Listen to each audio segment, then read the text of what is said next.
So aloha kako. If you don't know me, I'm Malia Nobriga Oliveira, and I'm tuning in from my Onehana from Hanapepe, Kauai, and really happy to be back with you on air this week on La Ho'i Ho'i Ea. What a great day to come back and to be online with all of you. And you know, on behalf of Hawaii Nui Akea, which is the School of Hawaiian Knowledge at UH Manoa, we love partnering with Kanaio Kana, our Kula Hawaii network, and so many other partners like the Office of Hawaiian Affairs, Council for Native Hawaiian Advancement, Mana Maoli, Uiwi TV, and so many more that are helping us to build this platform and to really build community, I think is a really big intention of all of ours. So I have two great friends. One I just met recently and we got to be friends on Facebook, but another is my tita that I've known for many, many years, and we're hula, you know, we grew up in hula and just in the community. So I'm gonna turn it over to Hina, and maybe, I mean, you of course need no introductions, but tell us where you're tuning in from today, give us some aloha, and then introduce us to our friend Keawe. Aloha, Hina, and you have to unmute. No, ya. Oh, there you go, there you go. Ai. Aloha kakahiaka no ia kakoa pauloa e nā hoa makamaka, nā hoa launa, nā hoa kipa I ke a video no hoi ma Kanaio Kana, Pelano me oha, no ke aikole no hoi, ma Lei Ānuenue, mahalo anui I ka leo hoʻokipa o Tita Malia, pela no hoi polole no wa nui no nā mea a māo e pili nei, no leila kuʻuwahi hau oli ke ia, ka noho ana mai kuʻuhome I ka poli o liliha me puʻunui. He ano la ea mai ka ino, e nāna aku no I waho, no keia la hoʻi ea, wa loaʻa pono mai a kako e nā hoa kipa o ke kahi hoa, ke kahi loea no hoi I kona mau ike a pau loa, o ia hoi o Keawe Manalo-Camp, no leila ka leo hoʻokipa ke ia oe Keawe, aloha kakahiaka mai. Aloha, and thank you for inviting me here. Ai, mahalo. And we have some wonderful things to hear from Keawe this morning, and I will be supporting some of the sharing by helping to bring to life in my in my morning voice here. For all of you tuning in, because this is just after 9 a.m. Doesn't quite get any better than this, but we have a few mele for you today that will bring us a closer understanding of what is the significance of this day on this 31st of July, and why is it that we Kanaka celebrate La Ho'i Ho'i Ea, and what exactly that means. Tita Malia, do you have another thought for us before we begin our program? You know, I just as a part of still the ho'olauna, Keawe, can you just tell us, I love to honor the aina where we either call home or where you're tuning in from. So put a kahea out to your aina kupuna, or let us know, yeah, a little bit about that, your aina, I guess. Hiki, it's like hiki no. So I grew up in Papakolea on Oahu, but I'm currently in Nu'uanu, down the valley. For those that are not familiar with Papakolea, that's, you know, Hawaiian Beverly Hills. That's Hawaiian Homestead. My grandmother and her family originated from the Big Island, particularly from Hamakua and Kona. But my grandmother was born in Honoka'a, and actually Kanaio Kana did a segment on my great-great-grandfather, George Pilipo. Oh, Nice. Mahalo. Mahalo nui. So yeah, let's get started. I know we got some amazing slides to share and mo'olelo and mele. So yeah, go for it. Okay, let's start with the screen sharing. Hopefully it works.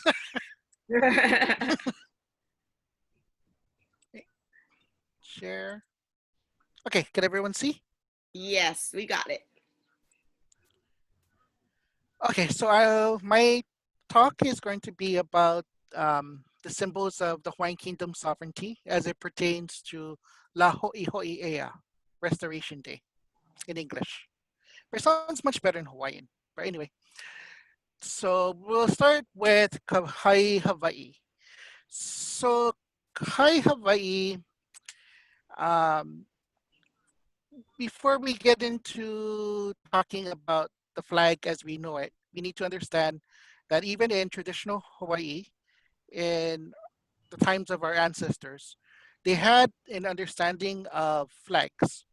Um, Flags were called lepa, and they were usually kapa or knotted coconut leaves, and they signified an area that was kapu.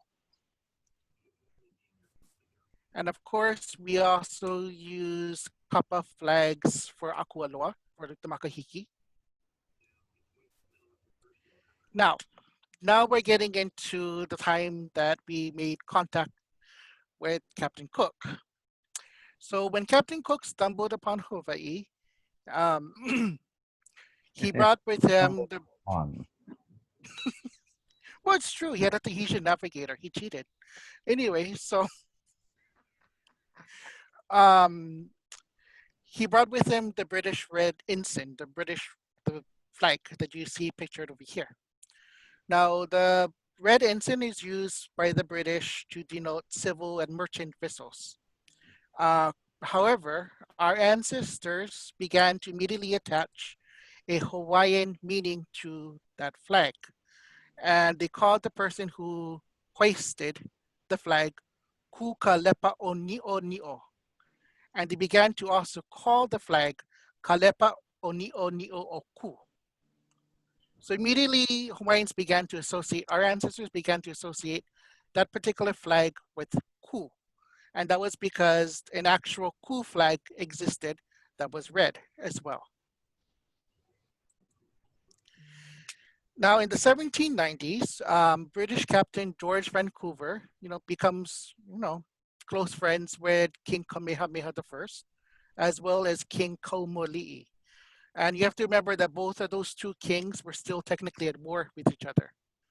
So about 1794, Captain Vancouver presents Kamehameha, King Kamehameha, a British Union Jack. And King Kamehameha I adopts it as his personal flag. So he flies over his hale. And wherever he's, flies over his hale as well as his personal heiau. Now here comes the origin of our modern flag.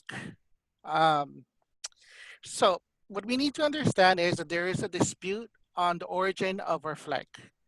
The exact date is not really that certain. There's some controversy to it. But this is the version that was accepted by William Alexander, who was a historian under the Hawaiian Kingdom, the Republic, and the territory. He believed the family traditions of British Sea Captain George Beckley, who said that he created a Hawaiian flag for Kamehameha about 1806 or 1807. This was the same time that Beckley brought to our king a vessel called the Hume Hume. And the reason why Alexander believes this to be probably true is because it was around the same time that George Beckley became a titled chief. And he was one of the few foreigners who had an elite title. So the timing makes sense that there's a flag attached to it and whatnot. And you also notice that the family tradition says at the time, the Hawaiian flag had about 7 stripes. And this perfectly makes sense because Kauai was not a part of the Hawaiian Kingdom as of yet. And in 1899, we have an interesting article in the Paradise of the Pacific where the author, Gervin, um, talked to some of the Beckley family and got this interpretation of the colors of the Hawaiian flag. Just to kind of simplify it, to simplify the quote, he says that Kamehameha ordered that white, symbolic of purity and sincerity for the uppermost stripe. So in our Hawaiian worldview, white would also be associated with Au. Next, the king ordered that red also be put into as a stripe because red is the color of cocoa, blood. And he ordered that blue be put in because blue was the color of both the moana and the sky. But also from a Hawaiian cosmology view, that could also be seen as po. So in the flag, we have references to koko, au, and po. So while the Hawaiian flag may look externally like a foreign flag, it may look kind of, haole, we actually hana'd symbols from the West and gave them Hawaiian meanings. So it is very much a Hawaiian flag. Now, when the flag was being created for Kamehameha I, there were several influences that Kamehameha I probably was looking at. First, of course, was the UK. Another influence was the British East India Company, which had commercial ties in, of course, India, Malaysia, but Kamehameha I would have seen this flag at some point. France, the United States, Russia, the Netherlands, Bali, and Jakarta. Bali and Jakarta were part of the Dutch East Indies. They were colonized by the Dutch. So that's why they're there. But also we need to be reminded that during this time period, the United States flag itself had a lot of variations. Although there was a set law in 1779, I believe, that detailed what the US flag would look like or should look like, Americans at this time used a variety of US flags, including these three that are pictured over here. Around this time too, we start to see around 1810-ish, we start to see flags with Hawaiian flags with 9 stripes. But I'll get into a little bit about that a little bit later. So in 1812, the United States and the UK got into a war with each other. The War of 1812 that lasted for 3 years. And it was at this time that Kamehameha I stops using the British Union Jack over his hale, and Hawaiian flags became more prominent, particularly over ships, residences, forts, as well as major heiau. And that's also something that is important to note. We flew flags over heiau. So in the Hawaiian point of view, we also saw our flag as having a connection to our religion. So I had mentioned earlier about the 9 stripes. So in the 1880s, between 1800 and 1820s, we see various Hawaiian flags with 7 to 9 stripes. And here's a whole list of different observations from various European explorers. 1816, we have Louis Corres. He paints a Hawaiian flag. I have that on the next slide. But this depiction that's on the screen right now is from Captain Alexander Adams. Alexander Adams is sometimes also credited with the Hawaiian flag. And it's believed that one of the reasons why he's credited with the Hawaiian flag is because he may have been the one who put 8 stripes on the Hawaiian flag. Because remember, this was now 1817. Um, Kauai was now a part of the Hawaiian Kingdom. And um, we also have to remember that the Hawaiian flag that Alexander Adams gave that had 8 stripes was given to King Kaumoli'i. So King Kaumoli'i actually had the Hawaiian flag before Kamehameha I did. So with that, there's a special significance with the flag that it was adopted by 2 kings. One from, of course, the Kingdom of Hawaii and the Kingdom of Kauai. Because we need to also remember that as part of the treaty between Kamehameha I and King Kaumoli'i was king until 1824. The Hawaiian Kingdom was united politically in 1810, but Kaumoli'i was still considered the li'i nui of Kauai. Am I going too fast or?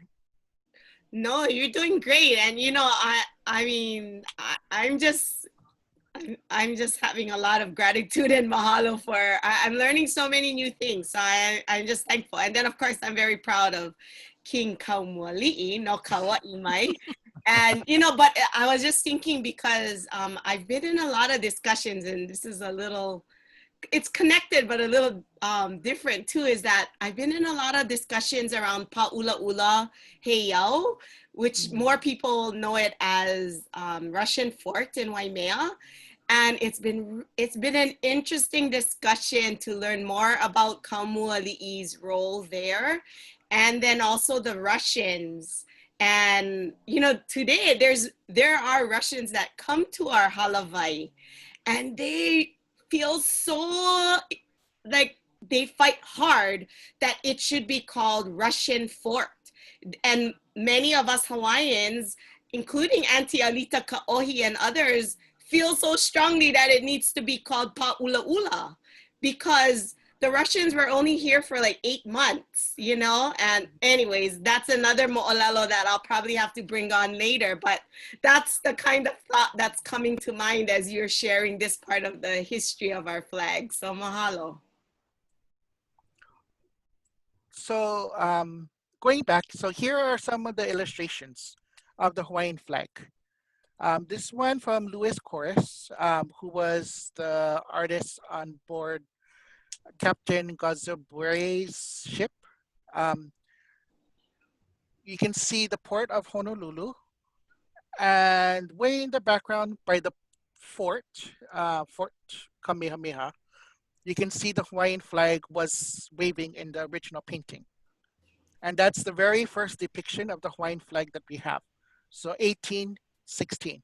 And also, I just want to note, I'm not trying to throw some tea, but it's red, white, and blue. So the next one that we have, a depiction of the Hawaiian flag, is well, there's several between 1816, but this one is also a very prominent one. This one is actually a drawing that was published in missionary books. So it literally went around the world. And this one is the Lamentations for Keopualani in 1823. And in the corner, we can see a version of the Hawaiian flag. So the Hawaiian flag was well established by 1823. And arguably by 1816, it was already well established, although there were variations. So in the history of the Hawaiian flag, we have what's called the Paulet Affair, where the British took over Hawaii for 5 months. Hawaiian flags were burned.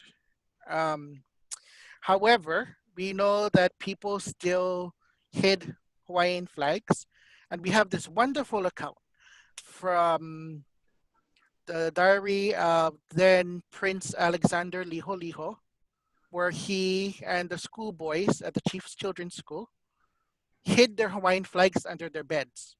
so that way they can always be sleeping on their motherland during the occupation. So we know that Hawaiian flags were not all destroyed. And now we get to today. So in 1843, um, we all know what had happened. Hawaiian sovereignty was restored, and the Hawaiian flag was raised. And this is actually the first time that we start to see Hawaiian flags be standardized. And Kumuhina, would you mind reading the quote from John Papai'i? Oh yeah, wahala, eh? Ai. Wahala ka wā o lo keoki au hiki mai ka wā hou. Ano laila, e ho ka huli no mākou I ka hae o Hawaii. Ka mea māluna, māmua e hoi ia mālalo loa.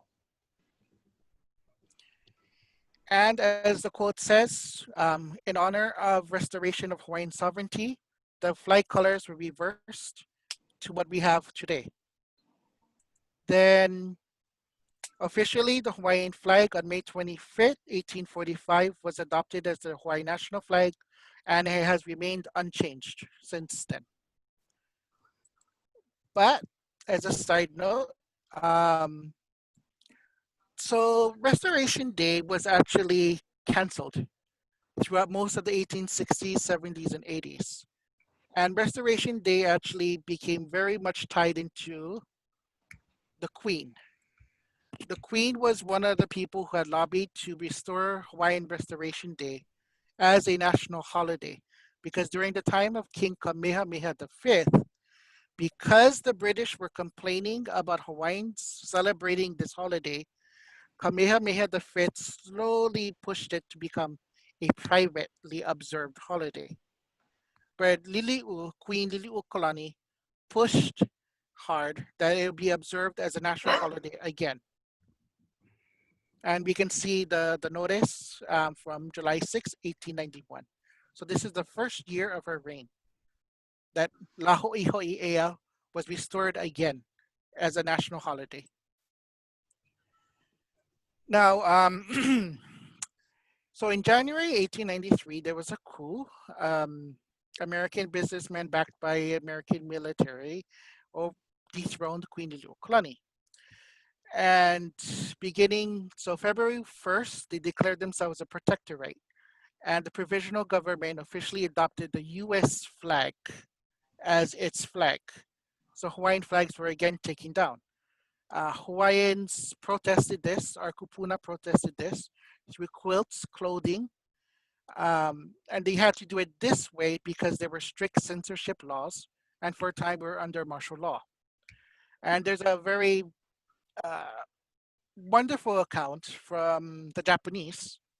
So around this time, about 2 weeks after the coup, Captain Togo Hiyachiro of the Japanese Navy came with the two Japanese cruisers, the Naniwa and Takachi Chiho. And when he was entering the port, he refused to salute the American flag. So what he did is he raised the Hawaiian flag over his ships so that way he could salute it properly. Mm. In March of 1893, James Blunt restored the Hawaiian flag, although technically speaking, the provisional government did not rescind its original order. Then in 1894, the Republic of Hawaii brought back the Hawaiian flag as a national ensign, but there were a lot of variations that began to appear.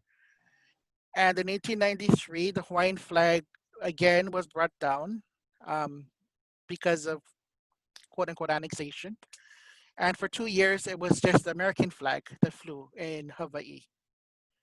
And in 1900, the Home Rule Party took control of the legislature and made the Hawaiian flag the official flag of the territory of Hawaii. And since then, it's been the flag of the territory and the state.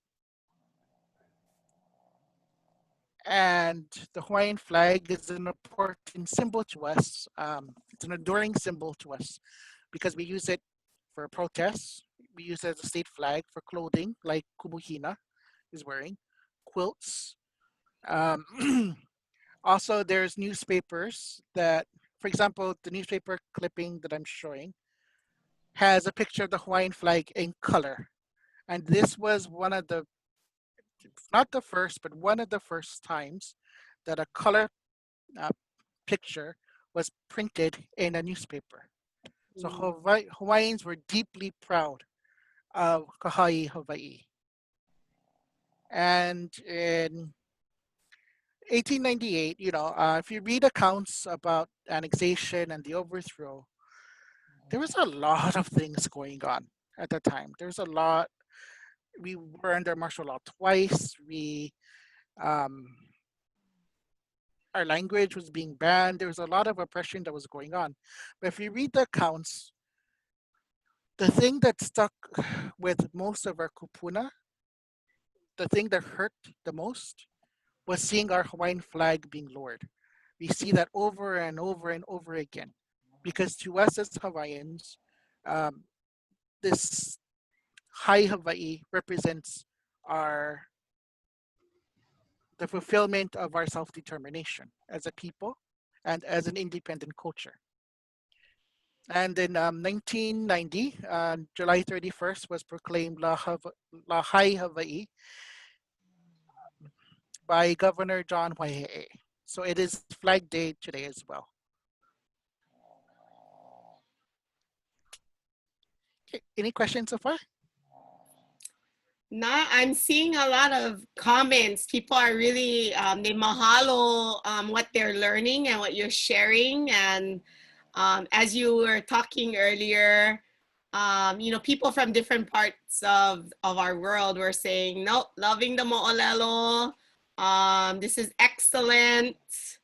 Yeah, and just making those. And they were also mentioning when you put up that picture of the Nupepa, there was a comment here about someone having a reprint of that, and yeah, just seeing it and just being thankful for that. So mahalo.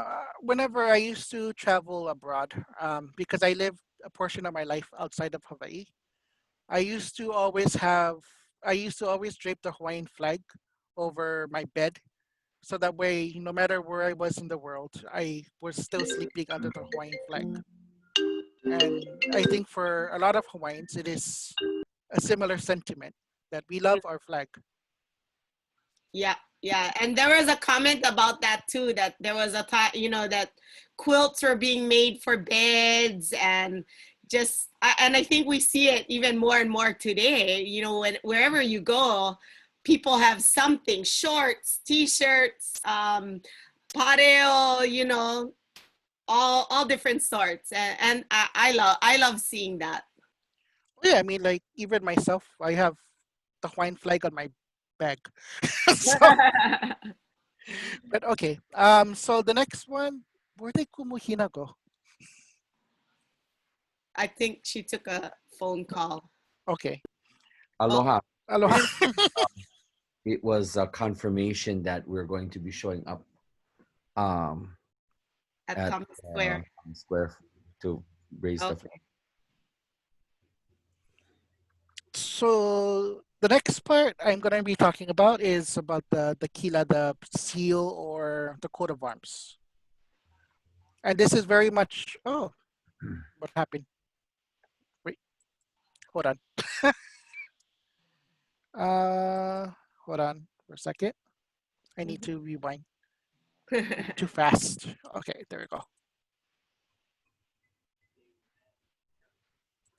Okay, can everyone see? Yes. Okay, so with the Hawaiian coat of arms, it's usually credited with Timoteo Ha'alilio, also known as Richard Tamateo Ha'alilio. He drafted the Kila coat of arms with the help of the Royal College of Arms in London in 1840. This is wrong. Should be 1843. I'll change that later. So 1843, not 1845.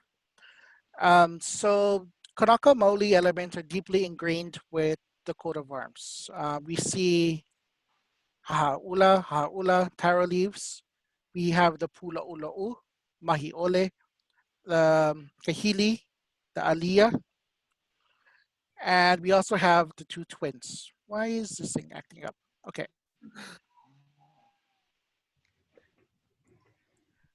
But for 1 and 2, so the two twins. So one twin, the one on the left side, is Kame'eia Moku. And he was one of the first supporters of Kamehameha I. He's part of the Kona 5. And the Kona 5 was the first group of supporters of Kamehameha I against Kivala'o. And his son, Ke Po'okalani, would start a line that would ultimately become the House of Kalakaua. The other side, we have Kamanava, and he was a part of the Kona 5. He was actually cousin to Kamehameha I and took his mother, Kekuia Po'iva II, thus becoming Kamehameha I's stepfather, as well as technically he was also his cousin. But according to accounts, he addressed him as his uncle. So we have these two royal twins on the coat of arms. And a lot of people, they kind of bypass twins, but there is a lot of deep symbolism with twins in Hawaiian culture. And it emulates a lot from Kane and Kanaloa. If you read through the Kumulipo, it specifically mentions Kane and Kanaloa as being Mahoi, twins. And because of that association, twins in Hawaiian culture was considered to be very significant. But also the two twins depicted on our coat of arms are Ni'au Pio, the highest rank that someone could actually have. So the coat of arms has a lot of religious symbolism that harkens back to before the missionaries. And now we get to the mele. So the last portion I'll be talking about is the mele. And for this, I'm going to have Kumuhina's help, but not with this slide, but the next slide. So the first song that we use as kind of a national anthem was God Save the King. This was used repeatedly during the time of Kamehameha III. Although it was not officially the national anthem. The version that's posted here is actually the very first version of God Save the King back in 1790s. And it's remarkably different than what it is now. So, in 1860, Kamehameha IV sponsored a contest to translate the British anthem God Save the Queen. By then it was now Queen. And it was won by William Charles Lunalilo. He got $10 to translate the song. And the tune, by the way, God Save the King, the tune itself was used by various German countries as well as Russia at the time. So it wasn't just a British anthem, but it started in Great Britain, but it was the national anthem for other countries as well. And for this one, I'm hoping that Kumuhina could grace us with her rendition of this song so that way people can hear it. Oh yeah.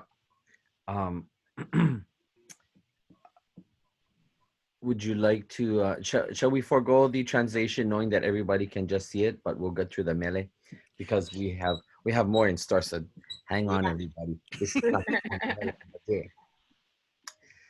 Ke a kua mana mau o mai ka I po mai ka I ka mo I. Ko lima mana mau malama kia I mai ko ma ko nei mo I e ola e. Kainoa ka maha o leina ni o mako e ola e. Kou e uhi mai pale na ino e ka mako pule no e ola e. I moa o mako ke ali I o nā li'i e aloha mai. E mau ke ae o ke au puni nei e ola mau mako me ka mo'i. Mahalo. So in 1866, in the slide you'll see the actual quote from Queen Lili'uokalani, but I'm going to summarize the quote. In 1866, King Kamehameha V commissioned the then Princess Lili'u to write a new national anthem because he thought it was the previous one was a little bit too British. So he wanted something that was a little bit more Kanaka. So he commissioned the queen, or the then princess. She wrote this in, I believe, a week, and she debuted it at Kawaiahao Church. And if you know the significance of Kawaiahao Church, you know that that's one of the mother churches in Hawaii, and that's also where during the first Restoration Day, that's actually where Kamehameha III uttered his words, "Ua mau ke ea o ka aina I kupono." So this national anthem premiered at the same place. And so I broke this up into 3 slides because it's kind of long. And kuwihina ke olu olu. Sure. Kamakua mana loa mali umai a mako e haliu aku nei me kana au ha e mau kamaluhia o nei pae aina mai Hawaii ani I hau malalo o kou malu e mau ke o ka aina ma kou pono mau a ma kou mana nui e ola ka mo'i e ka haku malama mai I ko mako nei mo'i e mau kona noho ana ma luna o ka noho ali'i ha'awi mai ke aloha malo kokona na au amako aho nui e ola ka mo'i. Wait. Here I was. I'm seeing the flag and everything. Wait. Hui. We'll go to the hui. Yeah, go to the hui. E mau ke o ka aina ma ko pono mau a ma ko mana nui e ola ka mo'i malalo ko aloha nui. Nā li'i o ke aupuni. Me nā maka'aina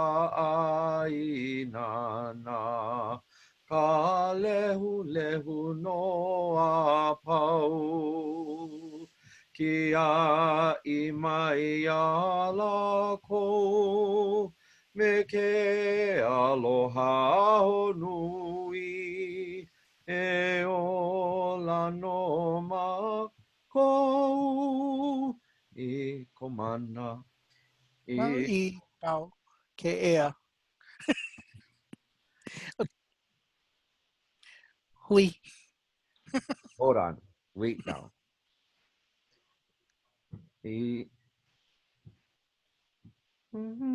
Iko mana mau e mau ke ao ka aina ma ko pono mau a ma ko mana nui e ola ka mo'i. Do you know, I've probably only sung that song like maybe this is the third time in my entire life. And now it's on video. No. Well, I was, and I don't know, were you in Nola's class, the chorus class at UH? Because that's where I learned this mele. Were we in that same session? I don't know.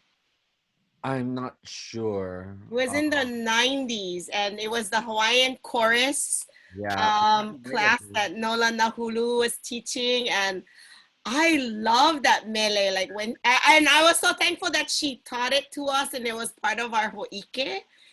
I was blown away because I had never been exposed to that mele prior to taking Hawaiian chorus at UH Manoa. I think we were. I think we were in that same time. Kauai Iki was with us too, I think. So that would have been, okay, so thank you for reminding me. That would have been the second time that I sung it. The first time that I sung it was at Kamehameha. We learned it with Concert Glee Club. It's a beautiful mele. Well, Kamehameha V, of course, he loved it, and he made it the official national anthem. So that was our national anthem for 20-some years. And then, so 1874, King Kalakaua is elected. And then, so during his first, King Kalakaua is elected in 1874, and he has to officiate his first Kamehameha Day. So he composes a poem about Kamehameha I. And Henry Berger, who was the bandmeister for the Royal Hawaiian Band, decided to turn that poem into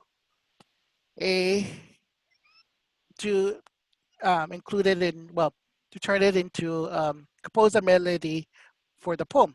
And it premiered on Kamehameha Day in 1874. Then 2 years later, in 1876, it became Hawaii's second national anthem. That needs to be changed.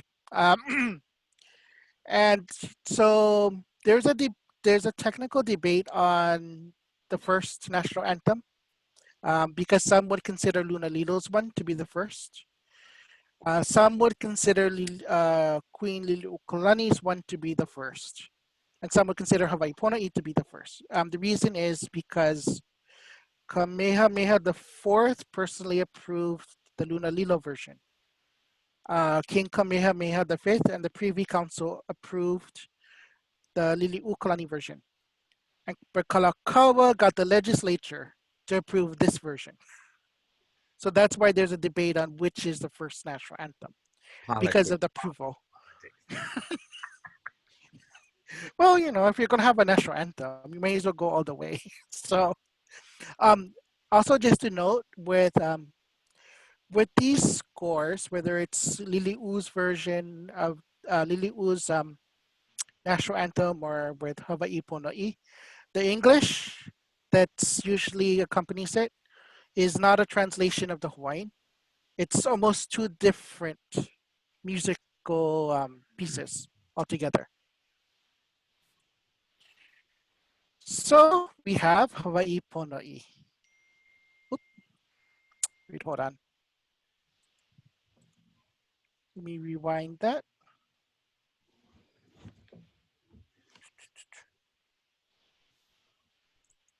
There we go.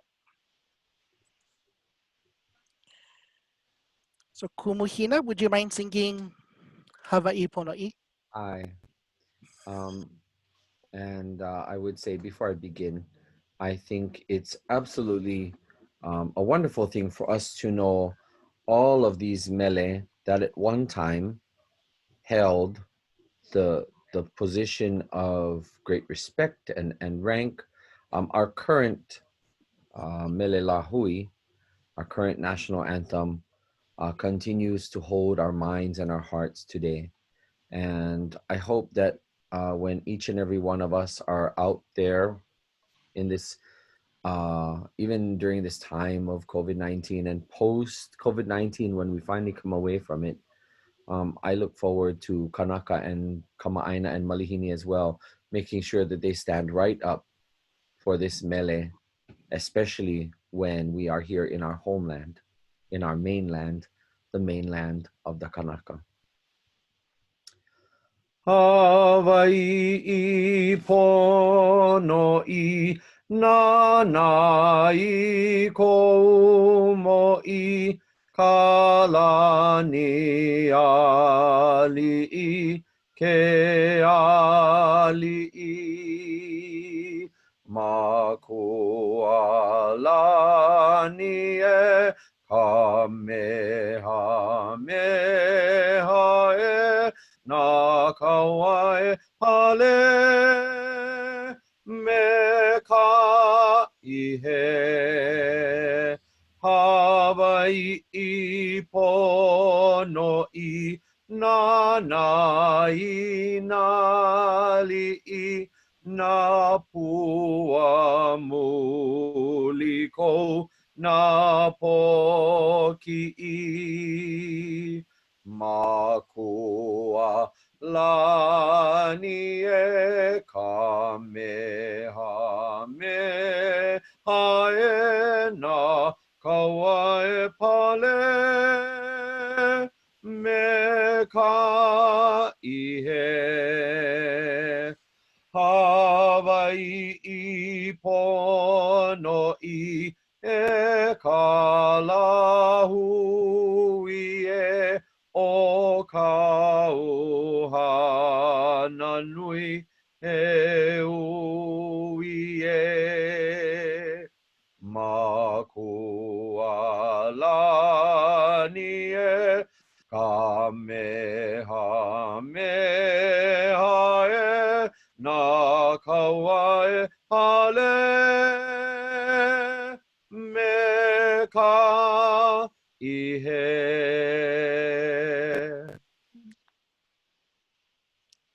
Ooh, mahalo. Mahalo.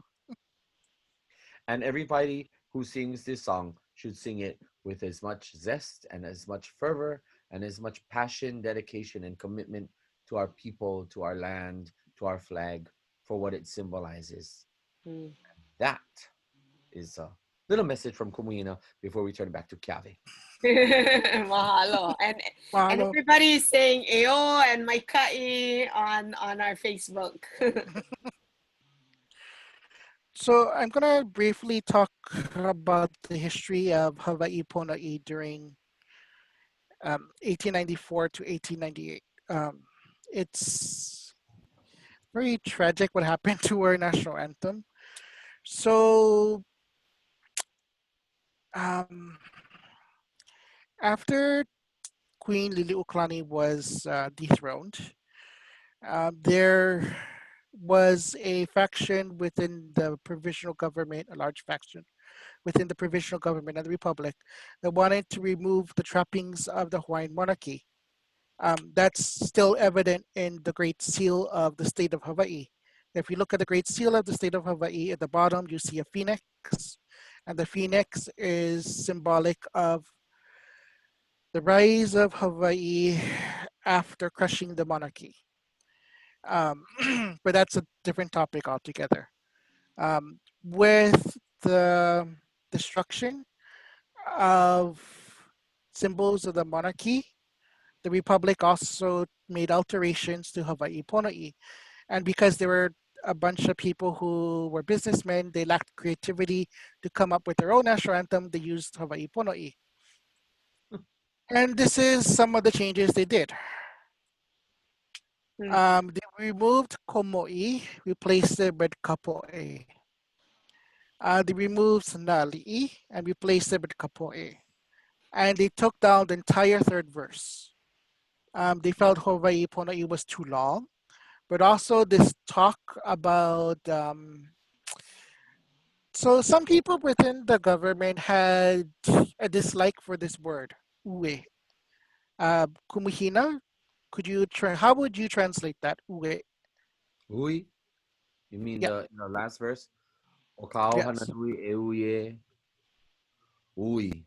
So when you ui, you query, you ask, you inquire, and it invokes a sense of wanting to know, and it invokes a sense of seeking knowledge and information. So the query, the quest, and when we are on a journey to search for whatever knowledge it is that we might be seeking, when we start to ask those questions, which also can sometimes be considered that rhetorical question, ui, heui, heui, ahe ni no.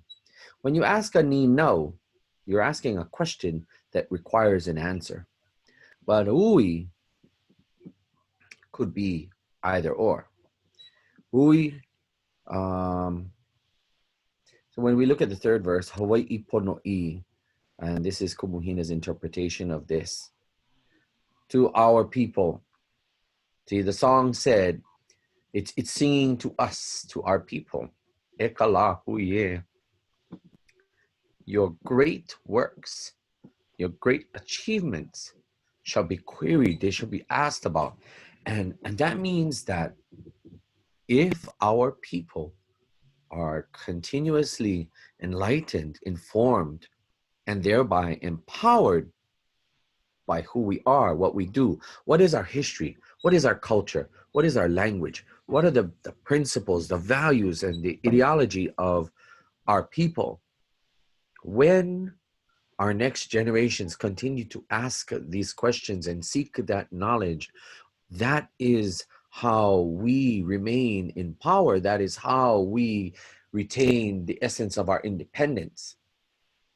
That is the key to our freedom. So this verse is clearly one of the most empowering of the verses, because again, we come from a people who traveled thousands of miles and navigated back and forth across the Moana Nui. Our people created fish ponds. Our people had terraced lo'ikalo. Our people had so much in technology and were able to live in balance and harmony with environment and with nature. And thus, all that and more. That's just that's just a smidgen of what there was that comprised Hawaiian knowledge. So can you imagine? O kao hananui, your great and wondrous works, your accomplishments, your achievements, the true way to squash our people and the true way to put us down is to remove that knowledge and to take us away from that place of being empowered. Mahalo. You know, I mahalo. I'm loving this conversation and all of this manao, because as I reflect on like now, in this time of the pandemic as well, these challenges that are being posed, these situations, and then some of the exciting discussions around the Aina Aloha economic futures and looking at it looking at these times and coming up with solutions, and looking also and learning from that foundational ancestral knowledge that we have from our kupuna. I've been seeing this as a time to really really find these solutions and really highlight who we are as a people, as a lahui, and I think, yeah, that's to me very empowering. So yeah, mahalo nui. I'm loving it. This was the second severe blow, because although we don't necessarily have to look at Christianity as the source of contention, it to many of our people it is, but again, the original people who brought Christianity to Hawaii had downtrodden upon us so heavily for elements of our traditional knowledge, for traditional understanding, for ike kupuna. And this was the second blow, and it was even more politically tied. So you can see that it's 10 o'clock. By the time this happens, after foreigners take over, yeah, and it's on the heels of how many years before, with the coming of Christianity in 1820. So there's some severe damage done because of this. But in today's time, and in today, July 31st, 2020, we stand strong and we remain resolved and steadfast as a people, that we will triumph and we will overcome. Mm-hmm. One of the reasons why I had asked was because, so this verse in particular was just scratched out. And it's exactly because of the message that it is empowering. According to notes that I read from the government censors, they felt that this particular word could imply to query into things that are truthful. Yes. Mm-hmm. And a government built on lies is always scared of the truth. Mm. And that is deeply relevant, of course, to today. And there was a proposed version of Hawaii Pono'i. We don't have to sing it because it's a Republic thing, where they totally gutted all of the verses and any mention of the li'i and the mo'i.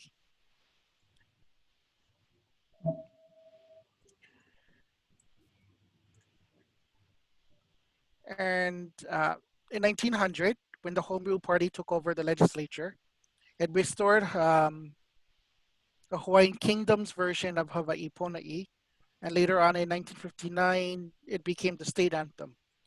So again, this mele was so special to our kupuna that that was one of the things that they did when they were politically and when they were allowed to vote again. Because remember, from 1887 to 1900, 2/3 of the Hawaiian people could not vote.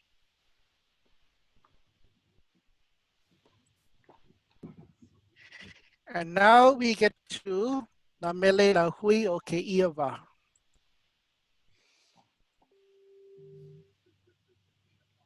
Kubuhina, Aye. would you like to explain? Yes. So I acknowledge and show great appreciation for it was Josh Tatofi, one of our most admired and very dear friend and fellow musician in the community. He's also a fellow church member of mine. We belong to the Siasi Otonga Taotaina, and that's here on Oahu.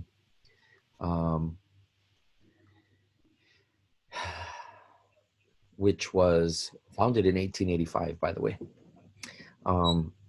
So he called me while I was on Hawaii Island, and so we met in the lounge of the Naniloa, and he shared with me his thoughts, his feelings, his emotions, and what he wanted to contribute to our lahui, especially during the time of showing solidarity, showing unity, and supporting the protection of Mauna Kea from further development. And so he enlisted my support to help articulate this in our mother tongue. And this is the product of that collaboration. So Josh, kaya hataimi te ke tuksio ai mo whanongo mai ai ki he video ko e ni tomu atu ko atu peha whakawhetai ke eiki o langi. E tuku mai whainga maari ke ta ngā e whakata mo ke ta mau ai hiwa whakakoloa ko e ni. Pe o atai pe ai whamalo lahi kia te koe malo si o ngahi ngāo le rei wa ngāo e lahi o whai ma ai whonua ni pia mo si ono kakai o whalahi at ka koe. You all can follow up with this mele, but it sounds like this for those of you who I'm sure have heard it, but may not be sure where it came from. Evelo maoloa ku hai aloha ikanu o ka levala nila ai maluhi anona kaua kau e o Hawaii Ku'aina aloha e ku'ulahui e vivo ole kukanaka e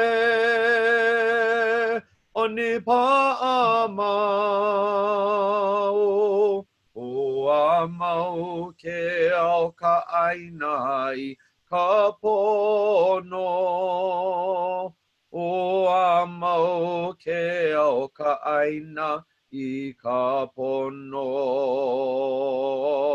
e velo maulo aku hai aloha I ka nu'u ka levala nila ai maluhi anona kaua kau e o Hawaii ku'aina aloha e ku'ulahui e vivo ole kukanaka e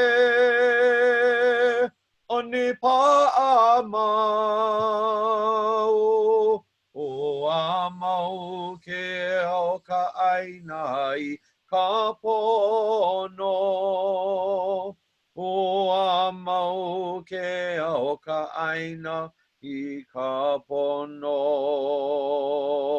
o amau ke au ka ainai ka pono o amau ke au ka ainai ka pono.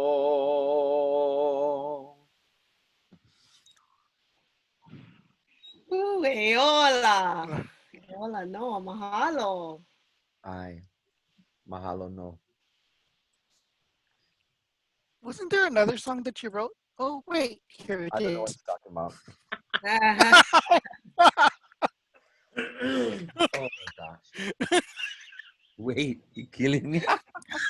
Okay, wait. Sorry. Actually, you know, and I know because we're We're over we've time. actually covered a lot, and I think we should save this Yeah. for another time, if you Yes. guys are okay with that. I'm good with that. I'm good with that. Your morning voice has been gracing us My morning through voice all is- these beautiful mele. And you know, I know, and this is maybe just a quick preview of something to come, but as we approach Lili'u's birthday in September, I've been working with a team of the Hawaii Pono'i Coalition planning for Hawaiian History Month. And yeah, we're looking at ways to also incorporate this mele lahui into some of that. So stay tuned because I know there's more coming, and yeah, just really thankful. There's several mele mele aloha aina, mele aipohaku that I have. So they are all available to you.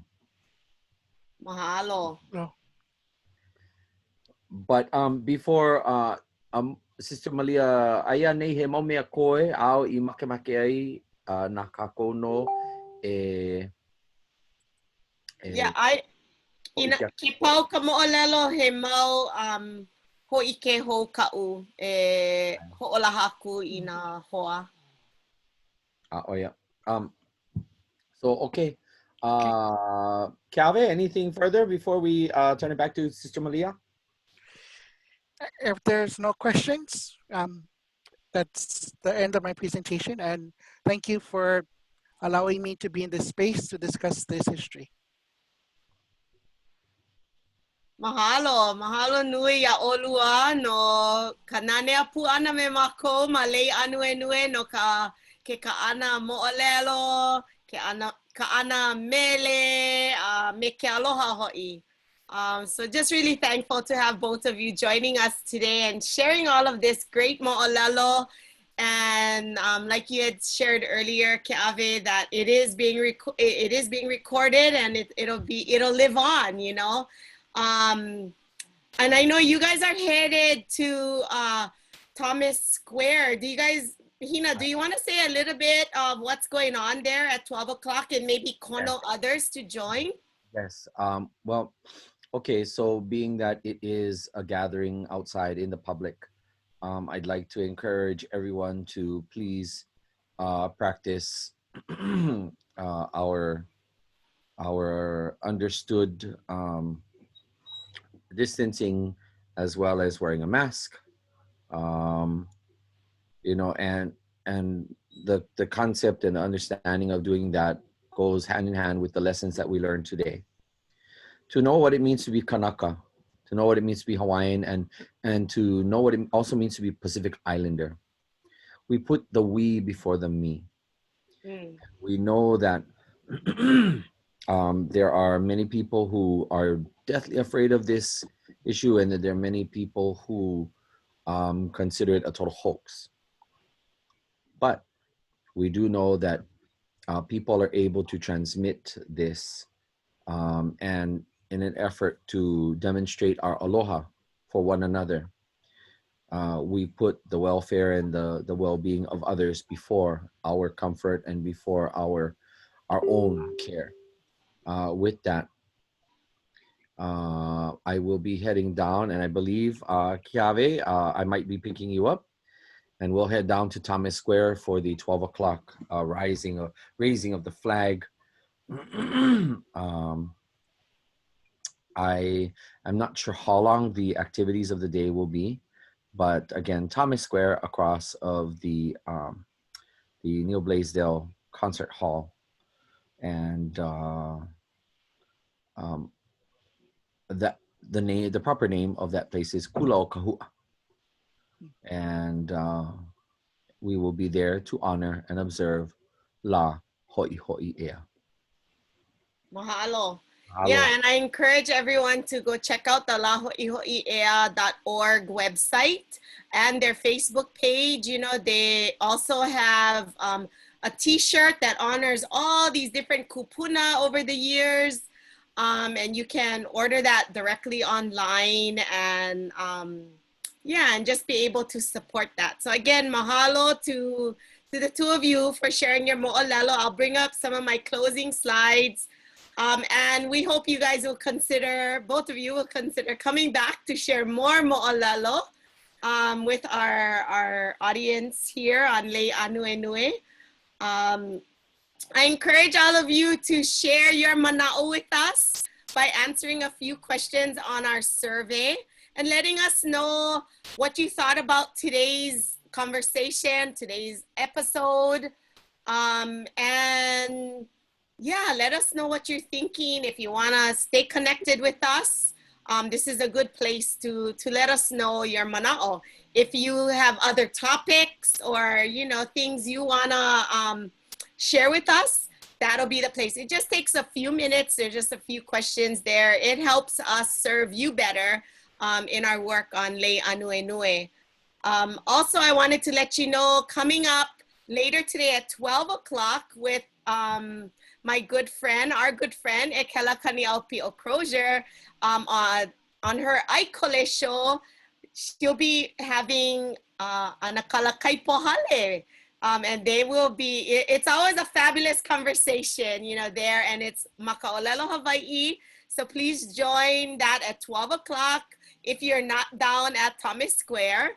And then for both Lei Ānuenue as well as Aikole, we're now going to Friday programming, so 9 a.m. and 12 o'clock, instead of, you know, having multiple shows. And, you know, that's really because of just how our situation keeps changing. And, you know, coming up next Friday, I want to invite you guys to come back and learn more about Lawai Apono, the Mo'omomi Community-Based Subsistence Fishing Area Rural Package, a history about it and what's to come. So Uncle Mac Poi Poi will be joining us from Molokai, Daviana McGregor, and a few others. So we invite you to stay tuned with us, and you can see the top there, kanayokana.net/lei is where you can always stay connected with us. And finally, again, a big mahalo to again our friends that joined us today, to all of you who tuned in and have been tuned in with us. We've been over 100 people on our Facebook, and to all of you that came into Zoom, I see you and we see you here, so mahalo.